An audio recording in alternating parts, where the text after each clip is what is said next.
Information ये कि NATO और रूस में तनातनी और बढ़ गई है, जिसका जिक्र हमारे डिफेंस एक्सपर्ट कर रहे थे। पुतिन ने बाल्टिक सागर के ऊपर जासूसी प्लेन भेज दिए। देखते ही जर्मनी ने यूरोफाइटर जेट्स को उड़ा दिया है। जर्मन हवाई सीमा में घुसने से पहले ही रूसी प्लेन मुड़ गए। नाटो की मीटिंग के बाद पुतिन ने धमकी दी थी, और यह धमकी थी नाटो देशों को। और ऐसे में जर्मनी के आसपास जैसे ही विमान उड़ते हुए दिखे, जर्मनी ने अपने विमानों को एक्टिव किया और उसके बाद रूसी विमानों को मुड़ना पड़ा। हमारे साथ जो डिफेंस एक्सपर्ट है श्याम सर, ये रूस क्या वाकई में ये इंटेंट करके अब नाटो देशों को भी किसी तरह से टारगेट कर रहा है? पोस्चरिंग और मसल फ्लेक्सिंग तो वॉर में जरूरी है, और रशिया लगातार बाल्टिक सी में अपने ऑपरेशंस करता रहता है। वो उसकी जो जगह है वो बहुत इंपॉर्टेंट है। बाल्टिक सी उनका सी बेस है, वहाँ पे कलिनिंग्राड का बहुत बड़ा बेस है, और उस एरिया में वो चाहे वो फिनलैंड हो चाहे वो स्वीडन हो, ये सारे जो एरियाज हैं उनको वो लगातार परेशान करता रहता है। और एक तरह से जर्मनी को भी उसने बीच बीच में पोस्चरिंग दिखाई है। तो इनके प्लेन तो कॉम्बैट एयर पेट्रोल पे जाते हैं और वापस आते हैं, ये दिखाते हैं कि हमारा जो एयर स्पेस इस एरिया का है वहाँ हम कहीं भी जा सकते हैं, तुम भले हमें रोको लेकिन हम रुकेंगे नहीं, और हर बार हम आते रहेंगे। तो ये मसल फ्लेक्सिंग का एक तरीका होता है जो वो लगातार दिखाते रहते हैं। लड़ाई हो रही है यूक्रेन में, पर जो पेरिफेरल कंट्रीज हैं उनको दहलाना, उनको एक तरह से चुप रखना, और उनको बराबर संकेत देते रहना कि तुम्हारी जो एयर स्पेस में हम आ सकते हैं। शैलेंद्र सर, इसको मैं थोड़ा सा आगे और समझना चाहता हूं। When it is between NATO and Russia, more than 30 country once a side और रूस अगली साइड में, क्या ये वाकई में दुनिया के सामने ये इक्वेशन वॉर के लिहाज से बनती हुई दिख रही है? नहीं, आप देखिए ना, नेटो 30 कंट्री बोली है, 32 कंट्री बोली है, उनमें से पहल कौन करेगा? बात सबसे बड़ी है, वो नहीं करेगा। As far as Russia is concern, उसे नेटो को दिखाना है। ये जो जहाज उड़ाने वाली बात जो आप कर रहे हैं, तो उसमें भी आप पाएंगे ये बड़ा सीधी बात है कि वो उसके एरिया में एंटर नहीं हुआ। आपने मसल फ्लेक्सिंग करी, प्रोपोगंडा किया कि मैं आ सकता हूं और मैं यहां तक आ सकता हूं। उसी तरह जर्मनी ने क्या किया, मैं भी अपने जहाज उड़ा सकता हूं। क्या ये बताने की कोशिश है दूर रहिए, नहीं तो मैं ये कर सकता हूं? ये दोनों तरफ से होगा, और ये हमेशा डायरेक्ट वॉर, मेरा ये अपना आकलन है, नेटो कभी कोई एक कंट्री अपने आप डायरेक्ट अटैक नहीं करेगा। आप देखेंगे हर एक कोई बैंक अपॉन कर रहा है कि नेटो पूरा का पूरा मेरे पास अटैक के लिए आएगा, जो मुझे नहीं लगता कि कहीं पर भी आप देख पाएंगे कि रशिया के खिलाफ वो एक एग्रेसिव पोस्चरिंग करेगा। लेकिन जाकर अटैक करना जिस भी कंट्री से करना होगा वो बहुत बड़ी कीमत होगी। श्याम सर, एक 10 सेकंड में रिएक्शन आप भी दे दीजिए। तो मतलब ये कभी नहीं होने वाला कि नाटो वर्सेस रशिया, ये कभी नहीं होने वाला? ये कभी नहीं होगा, इसलिए कि नाटो कभी भी डायरेक्ट फ्रंट में नहीं आना चाहता, अमेरिका भी नहीं आना चाहता। अमेरिका ने तुमने हाथ भी खींच लिए एक तरह से, और नाटो चाहता है कि पीछे से जितना टैसिट सपोर्ट, जितना आर्मामेंट, जितना बैकअप, मनोबल, ये सब यूक्रेन को देते रहे। बेसिकली वर्चस्व की लड़ाई है। वो पोलैंड तक अगर सीमा पे नहीं रुके, वो नाटो ने अपनी लिमिट्स नहीं डाली पोलैंड की सीमा तक, और यूक्रेन को फ्री नहीं किया, और यूएसएसआर का जो पुराना वर्चस्व है वो वहां पे दाखिल नहीं हुआ, तब तक ये होता रहेगा। नाटो कभी सामने आएंगे नहीं, उन्हें इस बारे में उन्हें सोचना पड़ेगा। और मुझे लगता है कि फिर अगर ऐसा है खुलकर नहीं आएंगे और सिर्फ बैक ऑफ द डोर आप सिर्फ कहेंगे नहीं जंग लड़िए हम आपके साथ है, तो फिर सारा नुकसान जो है वो सिर्फ यूक्रेन का है। पूरा का पूरा नेटो यूक्रेन के साथ है ना, दिख तो रहा है यूएस यूक्रेन के साथ। देश आज बर्बाद हो चुका है। लड़ कौन रहा है? कोई नहीं लड़ेगा तुम्हारे लिए। ये जो F-16 आपने अब दिया, 2 साल पहले दे देते, वो मांग रहा था। ये जो नेटो की मेंबरशिप जिसके पीछे वो पड़ा हुआ है, आपने आज तक नहीं दी और ना देने की, तो आप लड़ेगा कौन? आज ये नेटो कंट्रीज आप नेटो के अंदर देख लीजिए, यूएस बोलता है कि नेटो अपने जब तक पैसे ज्यादा नहीं देगा मैं अकेले क्यों दूं? उनके भी तो अपने प्रॉब्लम्स हैं। लड़ाई लड़ना अपने आप में नेटो कंट्री के किसी भी कंट्री के फेवर में नहीं है। बहुत बारीक चीज आपने दर्शकों को बताई है, और मैं सिर्फ इसको एक बहुत नॉर्मल तरीके से इसको नॉर्मलाइज करता हूं कि बहुत खूबसूरत मुल्क था यूक्रेन, जो आज बिल्कुल बर्बादी की कगार पर खड़ा है। इस बीच एक बड़ी खबर अपने दर्शकों को बता देते हैं। इजरायली हमले से एक बार फिर से गाजा दहल उठा। इजराइल के हमले में 72 लोगों के मारे जाने की खबर है। खान यूनिस के पास मुवासी में हमला किया गया, जहां फिलिस्तीन स्टेडियम के पास अटैक हुआ। ये फलस्तीन स्टेडियम है और यहां पर अटैक हुआ है। ये देखिए तस्वीरें। आज गाजा की पूरी सूरत बिगड़ चुकी है, और बड़ी बात यह है कि अभी भी हमले लगातार इजराइल की ओर से किए जा रहे हैं। वो लेबनान वाला मोर्चा हो या ईरान वाला मोर्चा हो, जॉर्डन वाला मोर्चा हो, हर एक मोर्चे पर जंग लड़ने के बावजूद इंटेंसिटी हमलों की बिल्कुल कम नहीं है श्याम सर, और इंटेंट एकदम क्लियर है कि अपने दुश्मन को छोड़ना नहीं, जो इजराइल इस वक्त दिखा रहा है। इजराइल ने ईरान से निपटने के बाद वापस अपने कदम गाजा पे ठोक दिए हैं, और उन्होंने कहते तो हैं कि उन्होंने मारा है जब वो लोग फूड के लिए वेट कर रहे थे और वो ह्यूमन एड्स का इंतजार कर रहे थे। बच्चे भी उसमें मरे हैं और कई लोग उसमें घायल, फोटोग्राफ्स काफ़ी सारी आई हैं। फ्रांस ने ये भी कहा है कि हम इसमें हेल्प करना चाहते हैं, ह्यूमैनिटेरियन एड देना चाहते हैं, और ये भी देखना चाहते हैं कि कौन जो हमास के लोग हैं, हमारे जो एड्स जो हम दे रहे हैं, खाना लेके भाग रहे हैं या जो सामान पहुंच रहा है उसको इधर उधर ले जाके डिस्ट्रीब्यूट कर रहे हैं अपने हमास के कैंप में। तो वह सारी बातें हो रही हैं। अमेरिका ने भी रिस्ट्रेन करने के लिए इजराइल को कहा है, लेकिन इजराइल का तरीका अलग है। उससे जहां खतरा लगता है वो उसे तब तक डिसमिनेट नहीं कर देता, बिल्कुल खत्म नहीं कर देता, तब तक वो रुकता नहीं है। तो जैसे उसे फुर्सत मिली थी हिजबुल्ला और हुती से और ये अपने हमास से, तो वो ईरान के पीछे गया, और जैसे ईरान से थोड़ी सी उसको मोहलत मिली है तो फिर से वापस अपने मिशन में जुट गया। लेकिन एक स्टेप बैक जाते हुए शैलेंद्र सर, मैं आपसे समझता हूं कि जैसा कि श्याम सर ने कहा कि इजराइल के हमला करने का तरीका अलग है, और वो जैसे ही मौका देखता है हमला करता है, और इस वक्त उसके लिए थ्रेट तो ईरान भी है। तो क्या प्लानिंग ईरान के लिहाज से भी इजराइल इस वक्त कर रहा है? नहीं, देखिए, इजराइल के नॉट दैट कि मैं कोई पैलेस्टीनियंस का बहुत बड़ा फैन हूं या उनके अगेंस्ट हूं। अगर एक बिल्कुल निष्पक्ष करें, हमास गाजा में है कौन? पैलेस्टीनियंस हैं। वहां की टेररिस्ट ऑर्गेनाइजेशन कौन है? हमास है। आप बताइए, पैलेस्टीनियंस ने उनको इलेक्ट कर पैलेस्टीनियन अथॉरिटी बना दिया, पूरी की पूरी हमास को। ये जो 100, 200, 500 किलोमीटर की टनल है, आपको क्या लग रहा है रातों रात अपने आप बन गई? इसमें पैलेस्टीनियंस इन्वॉल्व नहीं है। अरे भाई, आज आप अपने अगर बच्चों की दुहाई दे रहे हो, आप ये एक घेटो था पूरा का पूरा, और क्या डिस्ट्रॉय करवाना चाहते हो? हम जब हमास की बात करें, बड़ी खबर आ गई, मैं वो अपने दर्शकों को बताता हूं। इजराइल ने हमास का कमांडर मार गिराया। ये बहुत बड़ी खबर व्यूअर्स, हमास के टॉप कमांडर अल ईसा को ढेर कर दिया है। 7 अक्टूबर वाले हमले का ये मास्टरमाइंड, जिसे मार गिराया है इजराइल ने। अपने दुश्मनों को चुन चुन कर खत्म करता है इजराइल, ये उसका तरीका रहा है, और एक बार फिर से उसने वो करके दिखाया। Please Shailendra continue. मैं आपने ये जो आपने लेटेस्ट खबर दी, एक कमांडर गिरा दिया, 10 और खड़े हो जाएंगे। पता है क्यों? क्योंकि हमास अपने आप में हमास नहीं है, ये एक सोच है, और ये सोच पैलेस्टीनियंस के बचपन से लेकर ऊपर तक है। जिसका बच्चा जो मरा है, जिसका बच्चा, आपको नहीं लगता कि वो अब और ज्यादा लंबा और बहुत ज्यादा दृढ़ टेररिस्ट बनेगा, हमास का मेंबर बनेगा? वो फैमिली, आपको क्या लग रहा है, इजराइल को प्रेज करेगी, उसके साथ चलेगी? हमास का सबसे बड़ी तकलीफ ये है, अगर आप कल पूरे के पूरे गाजा को खत्म कर दें, जमीन में मिला दें, तो भी हमास की जो सोच है वो आप खत्म नहीं और कर सर, हमास तो कहता है कि हम फुल टाइम वॉरियर हैं, हम लोगों के लिए जीना, अच्छी लाइफस्टाइल मेंटेन करना माइट बी अ टास्क, लेकिन वहां के लिए लोग अपने आप को वॉरियर बताते हैं, वो जंग को अपने आप में ब्लड में बताते हैं। तो इसीलिए हमास वॉरियर कैसे हो गया? नहीं, हमास वॉरियर कैसे? 7 अक्टूबर को कौन सा ऐसा वॉरियर का काम तुमने किया था जब तुमने वो बच्चे मारे, औरतों को रेप किया, मरी हुई औरत को नंगा कर कर आप परेड कर रहे हो? ये है आपका वॉरियर? किसने कह दिया कि हमास अपने आप में वॉरियर है? मैं नहीं मानता। मैंने ह्यूमैनिटी के अगेंस्ट है। मैंने बहुत क्लियर कहा कि हमास अपने आप को वॉरियर बताता है, इसीलिए मैं आप ही की बात को सपोर्ट कर रहा हूं। देखिए, इसको ऐसे एक मरेगा तो 10 खड़े हो जाएंगे। जैसे उसको ऐसे लिया जाए कि हम, देखिए, पैलेस्टाइन एक कंट्री है जिसे कोएग्जिस्ट करना था इजराइल के साथ, और इजराइल उनके साथ कर रहा था, सब कुछ अच्छा चल रहा था। 7 अक्टूबर 23 को मैं फिर से बताता हूं, कुछ डिस्कंटल्ड लोगों ने, हमास के कुछ डिस्कंटल्ड लोगों ने, वैसे हमास तो टेररिस्ट आउटफिट है, ये तो डिक्लेयर्ड है, लेकिन ये गलत कर दिया जब हम इंडिया से मिडिल ईस्ट यूरोपियन कॉरिडोर बना रहे थे, हम जब अच्छी बातें कर रहे थे, उस समय इजराइल को उन्होंने कुरेद दिया। ये गलत किया, और हमास जब तक खत्म नहीं होगा तब तक वो प्लीज, एक बड़ी खबर आ रही है। बड़ी खबर यह कि ईरान इजराइल वॉर में अमेरिका ने लाखों डॉलर फूंक दिए। मिलिट्री वॉच मैगजीन की रिपोर्ट में बहुत बड़ी बात सामने आई। सिर्फ थर्ड इंटरसेप्टर के लिए $1.2 बिलियन खर्च किए गए। ईरान से थर्ड ने इजराइल को बचाया था, और मैं गलत नहीं हूं अगर शैलेंद्र सर, तो ये थर्ड वो है जो सैटेलाइट के तौर पर इंटरसेप्ट करता है मिसाइलों को। प्लीज आप थोड़ा इसको इलैबोरेट कर दीजिए। देखिए, सबसे बड़ी बात यह है, एयर डिफेंस सिस्टम बैकबोन है इजराइल को बचाने वाली।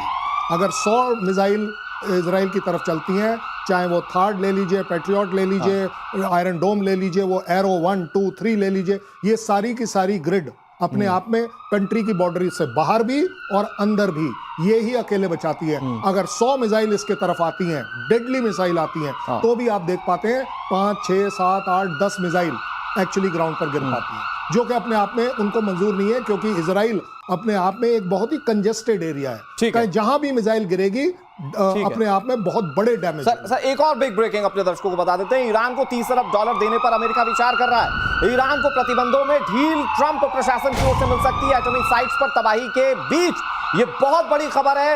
एक तरफ न्यूक्लियर प्रोग्राम को रोकने की बात अमेरिका कह रहा है, दूसरी तरफ खबर ये कि ईरान अपने न्यूक्लियर प्रोग्राम्स को बढ़ा रहा है, तीसरी तरफ खबर ये कि ईरान को 30 अरब डॉलर अमेरिका देने पर विचार कर रहा है एटॉमिक साइट्स पर तबाही के बीच। ये खबर है, पैसे के बदले ईरान को रोकना होगा, ये स्ट्रेटेजी है। हमारे साथ मेजर गौरव आर्य जुड़े हुए हैं। बहुत जल्दी से मेजर आपसे ये जानना चाहूंगा मैं कि ईरान की एटॉमिक साइट्स को तबाह करने वाले ट्रंप के दिमाग में चल क्या रहा है? ये जो पैसे की मदद है ये क्यों देना चाह रहे हैं ट्रंप? अगर अमेरिका ये कहता है कि ईरान को वो अरबों डॉलर देना चाहता है और प्रतिबंध वो हटाएगा या सैंक्शंस हटाएगा, तो एक चीज है कि इसकी क्या गारंटी है कि ईरान न्यूक्लियर वेपन इस्तेमाल नहीं करेगा। ये मैं देखिए न्यूक्लियर वेपन बनाएगा, उसने कोई मना नहीं करा, उसने कभी ये नहीं बोला कि हम न्यूक्लियर वेपन प्रोग्राम अपना खत्म कर देते हैं, और अगर बोल भी दिया तो विश्वास नहीं करना चाहिए, क्योंकि फिर डुअल यूज टेक्नोलॉजी को लेके वो बोलेगा पीसफुल मीन्स के लिए और फिर चुपचाप वो वेपन बनाएगा। ये कभी अल्टीमेट गारंटी क्या है कि रेजिम जो है तेहरान में वो बरकरार रहे, ultimate guarantee are nuclear weapons. कभी भी ईरान की करंट रेजिम, खमेनेई की रेजिम, वो कभी भी न्यूक्लियर वेपन्स का पीछा नहीं छोड़ेगी, पाके मानेगी। और अगर अमेरिका ने गलती कर दी उनको डॉलर देके उनके ऊपर से सैंक्शंस हटाने की, तो फिर पूरी दुनिया के ऊपर जो है एक टेरर छाएगा, क्योंकि जो ईरान बिना न्यूक्लियर वेपन के इतनी तबाही कर सकता है, बिल्कुल वो ईरान न्यूक्लियर वेपन्स के साथ सोचिए क्या है। और मेजर इंटरेस्टिंग बात ये कि इधर अमेरिका पैसे देने की सोच रहा है, इधर ईरान नई डील पर बातचीत कर रहा है। बड़ी खबर यह कि चीन के साथ ईरान की नई डील पर बातचीत हो रही है। चीन से J-10C फाइटर जेट खरीदने की तैयारी ईरान की, रूस से सुखोई 35 खरीदने की डील खटाई में पड़ती हुई दिख रही है। और खबर यह कि चाइना से इन फाइटर जेट्स को डील कर सकता है ईरान बहुत जल्दी से। श्याम सर, ईरान की अपनी तैयारी दिख रही है, एक तरफ एटमी प्रोग्राम, दूसरी तरफ इस तरह की भी तैयारी जहां या तो अमेरिका से उसे पैसे मिल सकते हैं या फिर वो चाइना से हथियार खरीद सकता है। देखिए, ईरान ने देखा इस युद्ध में कि उसके पास मिसाइल का जो खेप था उसको उसने अच्छी तरह से यूज किया और इजराइल को काफ़ी तबाही दी, लेकिन इसके पास अपने फाइटर जेट्स की कमी है और इसलिए वो चाहता है कि अपने एयरफोर्स को मजबूत करे, उसकी नौसेना को भी वो मजबूत करना चाहेगा। और उसने अब एक तरह से सबमरीन डील के विकास में भी काफ़ी कुछ पैसा लगाया है, तो एयरफोर्स को मजबूत करना ही पड़ेगा उसे। और कल के ईरान को अगर हम देखते हैं तो उसे डॉग फाइट्स में, उसे डिस्टेंट एयर ऑपरेशंस में, या जो कॉम्बैट एयर पेट्रोल की जरूरत पड़ेगी पोस्चरिंग के लिए, खलीफा का उसका जो तरीका है काम करने का, उसके लिए एयर पोस्चरिंग और एयर सुपरियोरिटी के लिए फाइटर्स की जरूरत पड़ेगी। और ऐसे में चाइना की मदद एक काफी अच्छा मुकाम देती है। तो क्या ईरान को मजबूत होता हुआ देख रहे हैं शैलेंद्र सर आप? नहीं, देखिए, एज फार एज यूएस ने वो जो ऑफर किया है ना, this is called as carrot and stick. Carrot गाजर आपके सामने लटकाई है कि कुछ है, और डंडा आपके साथ है कि हम आपको जरूर मारेंगे। अब दोनों में से कहां जाना है ये आपकी चॉइस है। इसको बोलते हैं प्रेशर टेक्टर्स। अब आगे बात के जहां तक ईरान मजबूत होगा या नहीं, ईरान के पास जहाज हैं, कम है और बहुत ज्यादा आउटडेटेड है, 40 साल से ज्यादा पुराना। बट वो जो चाइना से ले रहा है सर, नहीं, मैं वही बोल रहा हूँ, तो इसलिए उसे अपग्रेड तो करना है। चाइना आपको हमेशा से मालूम है बिजनेस करने में अव्वल दर्जे पर है, तो अपने ऑफर लेकर पहुंच गया है। क्यों? क्योंकि रशिया के साथ as far as Iran is concern, वो डिक्लेयर कर चुका है कि आप हमारे सपोर्ट में खुलकर नहीं आए, तो बिजनेस करने में चाइना खुलकर सामने आ रहा है, तो ये तो होना ही है। ठीक है। और एक बड़ी खबर अपने दर्शकों को बता दें, डोनाल्ड ट्रंप और ईरानी रक्षा मंत्री के बीच जुबानी जंग। ट्रंप कह रहे हैं मैंने खामनेई को मौत से बचा लिया, ईरानी रक्षा मंत्री ने कहा ट्रंप जुबान संभाल कर बात करें। ये बहुत इंटरेस्टिंग खबर है व्यूअर्स। ये जंग के बीच में, मतलब जंग जो संभावित, उसके बीच में ये एक बहुत इंटरेस्टिंग खबर है। शैलेंद्र सर, यही होता है जब आप अपनी क्रेडिबिलिटी खो देते हैं, तो ये मतलब ईरान के रक्षा मंत्री भी ट्रंप को सिखा दे रहे हैं। नहीं, एक्चुअली अनफॉर्चुनेटली चल तो ये रहा है कि यूएस वाले ही नहीं बिलीव कर पा रहे कि ट्रंप बोल क्या रहे थे, हैं और करेंगे, क्योंकि कोई पता नहीं कब कहां कैसे वो यू टर्न मार जाए और किस बात का कहीं और मतलब ले जाए। लेकिन अपने आप में एक बड़ी बात यह है, एज अ यूएस प्रेसिडेंट आपके पास काफ़ी कुछ वो खबर होती है जिसके पीछे काफ़ी कुछ होता है। अगर आप बोलते हो पीस के सीज फायर हो रहा है, तो कहीं ना कहीं वो बादल ठीक छट रहे होते हैं और आप अल्टीमेटली देखते हैं एक सीज फायर हो जाता है। एडवांस इंफॉर्मेशन है, वो एक अलग बात है। जहां तक बात है कि ईरान अभी 30 अरब डॉलर लेने हैं या एक दूसरे के गाली गलौज करनी है, ये आपकी अपनी चॉइस है। बट अपने आप में ईरान अब भी दिखाने की पूरी कोशिश करेगा कि यूएस और इजराइल के खिलाफ हम मजबूती से खड़े। और सर, बहुत इंटरेस्टिंग चीज़ ये है कि फिर जो ट्रंप क्रेडिट लेने की बात कहते हैं ना, मैंने खामनेई को मरने से बचा लिया या मैंने सीज फायर करा दिया फला देश के बीच में, ये उस पर भी एक तमाचा तो है। 24 घंटे में तो आप यूक्रेन रोकने वाले थे। 24 घंटे के अंदर आप वो नहीं, तो होस्टेज जो सिचुएशन इजराइल और गाजा की चल रही है, आप वो भी सॉल्व करने वाले थे। आपने तो डिक्लेयर किया था, बड़बोलापन आपने अभी समझ में आता डिक्लेयर था। किया था कि जी मैंने तो सीज फायर कर दिया, अगले 12 घंटे तक कुछ नहीं हुआ। एक इंफॉर्मेशन मैं अपने दर्शकों को दे देता हूं। ईरान के न्यूक्लियर सेंटर पर अमेरिकी बम के बेअसर होने की खबर है। ईरान का न्यूक्लियर सेंटर अभी भी एक्टिव है, ये बहुत बड़ी खबर। जहां अमेरिका और इजराइल दावा कर रहे थे कि न्यूक्लियर प्रोग्राम कई महीने पीछे गया है, खबर ये आ रही है कि ईरान का न्यूक्लियर सेंटर अभी भी एक्टिव है, यानी कि जो अमेरिका का बम बरसा था वो पूरी तरह से बेअसर साबित हुआ। ईरान का सबसे अहम न्यूक्लियर बेस सुरक्षित है, इस्फहान न्यूक्लियर सेंटर को कोई नुकसान नहीं। श्याम सर कैसे देख रहे हैं इस खबर को? बहुत एग्जैजुरेट किया गया कि अमेरिका ने जो B-2 बॉम्बर का इस्तेमाल किया उससे इतना गड्ढा हो गया, इतना अंदर तक मार दिया, लेकिन अभी भी न्यूक्लियर सेंटर एक्टिव है ईरान। देखिए ये बात काफ़ी मतलब बहुत कंट्रोवर्सी है इसके ऊपर कि उनका कितनी तबाही हुई है। मैंने जैसे आपको कहा था पहले सेगमेंट में, एक मिलिट्री माइट का प्रयोग जरूर किया अमेरिका ने, लेकिन इनरिचमेंट जो प्रोग्राम है उनका कितनी आसानी से उन्होंने कहां पर क्या हटाया। और अगर हम राफेल की बात माने, जब IAEA की चीफ की बात माने, तो कई जगह उनके पास यूरेनियम के ट्रेसेस मिले। और जो 400-500 किलोग्राम का जो 60% इनरिच्ड यूरेनियम है वो भी कहाँ है, किधर गया। हालांकि प्रेसिडेंट ट्रंप कहते हैं कि उनको ज़्यादा नोटिस नहीं मिला, वो हटा नहीं सकते, लेकिन उसके पहले के बहुत सारे बयान थे, बहुत सारे आप दुराभास कह सकते हो उसको, जिसके कारण ये लगता है कि शायद, और वो ये भी कह रहे हैं कि कुछ महीनों में ही वो अपने वेपन प्रोग्राम को वापस ला सकता है। तो जब वॉचडॉग ऐसी बातें करता है, जो यूनाइटेड नेशन के लोग ऐसी बातें करते हैं, तो हमें कहीं ना कहीं मानना पड़ता है कि ईरान, वो ये भी कहते हैं कि सोफिस्टिकेटेड कंट्री है, वहां की नॉलेज, वहां के जो वैज्ञानिक हैं, वहां की जो पहल वो कर चुके हैं, वो बहुत ही आगे बढ़ चुके थे लोग। उनको कौन रोकेगा? उनको कहां हमने तबाह किया? कुछ साइंटिस्ट आपने मार दिए, लेकिन रक्त बीज है ये कंट्री रुकने वाला नहीं है। इसके पास वो प्रोग्राम है जो लोग मानते हैं कि वो पुनः वापस आएगा और अपने प्रोग्राम को, और टैसिट अरेंजमेंट है चाइना और रशिया की। फिर अगर ऐसा होता है तो फिर अमेरिका और इजराइल दोनों के लिए चिंता की बात है। इस बीच एक बड़ी खबर अपने दर्शकों को बता देते हैं। चीन की सेना में एक बहुत बड़ी खलबली की खबर है। शीर्ष जनरल और नौसेना प्रमुख को जिनपिंग ने हटा दिया है। एक न्यूक्लियर साइंटिस्ट को भी हटाया गया है। भ्रष्टाचार के आरोप में हटाए जाने की बात चाइना कह रहा है। और हमारे साथ मेजर गौरव आर्या हैं। मेजर, ये सवाल मैं आपसे लेता हूं, चीनी सेना में एक बड़ी हलचल और कई जब बड़े पदाधिकारियों को हटाया जा रहा है तो उसके मायने क्या निकाले जाए? मुझे ऐसा लगता है कि ये शी जिनपिंग के कौन डायरेक्टली कितने लॉयल हैं, कौन उनका खासुल खास है, क्योंकि चाइना में जिस तरीके से काम होता है, जिस तरीके से लोगों को हटाया जाता है, पर्सनल लॉयल्टी पे बहुत ध्यान दिया जाता है। और दूसरी चीज कि पॉलिटिकल एफिलिएशंस उनके कौन से हैं। अगर उनको लगता है कि कम्युनिस्ट पार्टी ऑफ चाइना के साथ उनकी पॉलिटिकल अलाइनमेंट इतनी नहीं है जितनी होनी चाहिए, ये पॉलिटिकली उतने इंडोक्ट्रिनेटेड नहीं है जितना होना चाहिए, उस वक्त चाइनीज जो हैं या शी जिनपिंग उनको चुपचाप से हटा देते हैं। ये सिर्फ पहले अपने फॉरेन मिनिस्टर और डिफेंस मिनिस्टर के साथ भी कर चुके हैं, तो ये कोई नई बात नहीं है। चीन ये करता रहता है फ्रेश ब्लड लाने के लिए, इनको गायब कर देगा। और ये आपको मीडिया में भी नहीं मिलेंगे, मीडिया से भी गायब कर दिया जाए। बिल्कुल सर, ये चाइना की मोडस ऑपरेंडी रही है। लेकिन इस बीच एक बड़ी खबर अपने दर्शकों को बता देते हैं। तेजस की मारक क्षमता और बढ़ने जा रही है। इजराइल तेजस जेट के लिए रडार बनाने जा रहा है। ये बड़ी खबर हम आपको बता रहे हैं। जंग के हालातों के बीच ये खबर बहुत इंपॉर्टेंट है। तेजस जेट के लिए रडार इजराइल की ओर से बनाए जाएंगे। इस बीच एक और बड़ी खबर आपको बता दें, रूस से S-500 खरीदने की तैयारी में है भारत। एयर डिफेंस सिस्टम को लेकर रूस से बातचीत शुरू हो गई है। पाकिस्तान की चाइनीज चाल को नाकाम किया जाएगा। स्टिल्थ लड़ाकू विमानों के लिए काल माना जाता है S-500। सर, ये डील कैसे देख रहे हैं शैलेंद्र सर, रूस के साथ भारत की? देखिए, जो ये डील है इसकी सबसे बड़ी इंपॉर्टेंस इस बात की नहीं है कि हम सिर्फ S-500 ले पाएंगे। हमारी उनके साथ जो डील चल रही है वो इस बात की है कि जॉइंट मैन्युफैक्चरिंग भी करेंगे। वहां से गाड़ी जो है ना वो बिल्कुल टोटल टर्न ले लेता है, क्योंकि 500 अगर आप उसकी टेक्नोलॉजी को एब्जॉर्ब कर पाते हैं, उसको डेवलप कर पाते हैं, तो आप 600 की तरफ जाएंगे।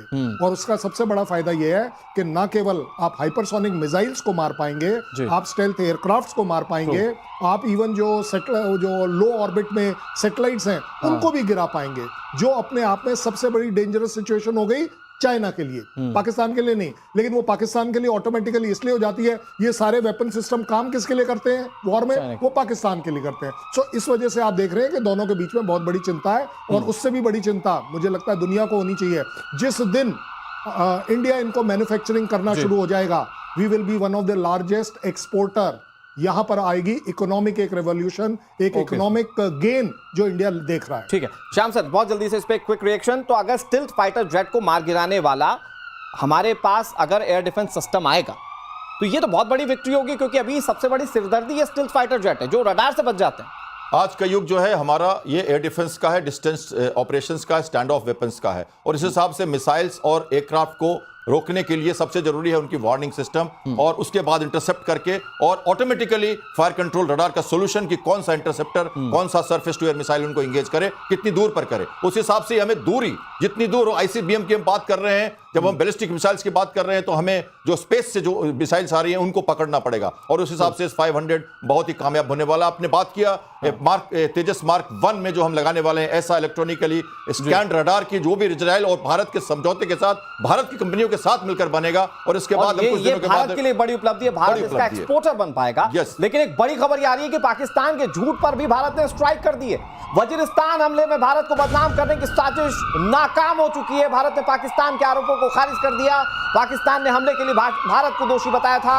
यहां आत्मघाती हमले में 12 पाकिस्तानी सैनिक मारे गए थे, लेकिन भारत ने इन आरोपों का खंडन कर दिया है। भाई, आतंक को पालने वाला देश जब खुद आतंक का शिकार होता है तो वो बगले झांकता है। शैलेंद्र सर, और वो वही भारत पे आरोप लगा रहा था, और भारत ने बिल्कुल क्लियर कर दिया कि हम नहीं। इस तरह का ब्लेम गेम चलेगा, इंफॉर्मेशन वॉरफेयर चलेगी। मैं आपसे पूछता हूं, अगर हम इन सब लोगों को ट्रेनिंग का कोई एक ट्रेनिंग कैंप पाकिस्तान का कोई आदमी बता दे जो इंडिया में है, मैं तो 10 गिनवा दूंगा कहां है।